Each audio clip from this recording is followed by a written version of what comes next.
Hello guys, চলে এসেছি একটা নতুন ভিডিও নিয়ে। তো এই দিনটা ছিল আমার দিদির বিয়ের দিন। তো গায়ে হলুদের জন্য আমি রেডি হচ্ছিলাম। আমি সবার লাস্টে রেডি হয়েছি বলতে পারো। বরযাত্রীর গাড়ি বেরিয়ে পড়েছে ওখান থেকে, সেখানে তখন আমি গিয়ে রেডি হচ্ছি বাড়িতে।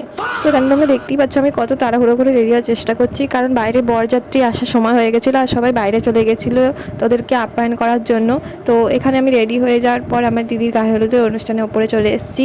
থ্যাঙ্কফুলি আমি টাইমের মধ্যে রেডি হয়ে গেছিলাম। আমি যখন বেরিয়েছি বাইরে তার 2-3 মিনিট পরেই বরযাত্রী এসেছে। ততক্ষণ আমাদের বৃদ্ধির কটা ছবি তোলা হলো, সবার সাথে ফ্যামিলি ফটো, সিঙ্গেল আমার দিদি ছবি তুললো, আমার সাথে ছবি তুলেছে। তো এইসব ছবি সেশন হয়ে যাওয়ার পর আমাদের তত্ত্ব এলো, গায়ে হলুদ এলো, তার সাথে দিদির গায়ে হলুদের পর্ব শুরু হলো।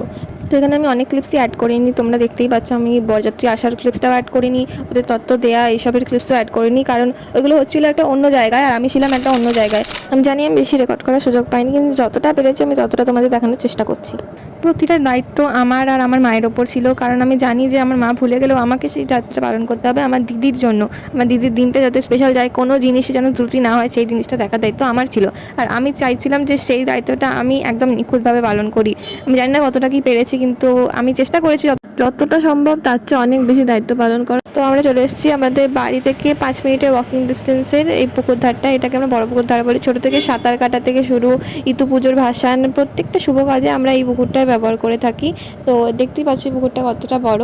তো এখানে আমার জেঠিমা এই রিচুয়ালের দায়িত্বটা নিয়েছিল। তো পিছনে আমাদের ফুল ফ্যামিলি, ফুল পাড়া, যতজন আমাদের গায়ে হলুদে ইনভাইট ছিল, গায়ে হলুদে গেছিল। এই যা মানে সবাই না, আমাদের ফ্যামিলির লোকেরা কিছুজন বাড়িতে ছিল, বাড়িতেও কাউকে থাকতে হতো, তাই না? তো এক এক করে তারপর আমরা সবাই ভেন্যুতে খেতে চলে এসেছিলাম। তো খাওয়া হয়ে যাওয়ার পর আমার ভিডিও করার কথা মনে পড়েছে, তাই আমি চাটনি পাঁপড় খাওয়ার ভিডিও রেকর্ড করেছি।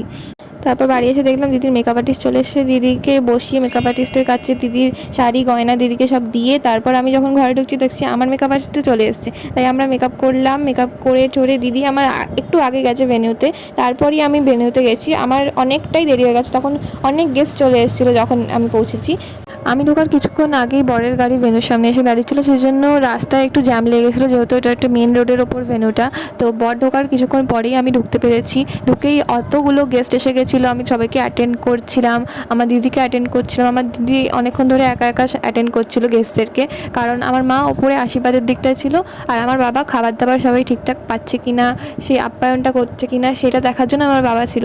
যেহেতু প্রতিটা গেস্টকে আমার অ্যাটেন্ড করতে হতো, সেই জন্য আমি আরও বেশি নার্ভাস হয়ে গেছিলাম। আমি একা সামলাতে পারবো কি পারবো না, কারণ আমি সবাইকে চিনি না। আমি এতটাই নার্ভাস আর প্যানিক ফিল করছিলাম যে আমি দিদির পাশ থেকে আর সরিয়েই নিই।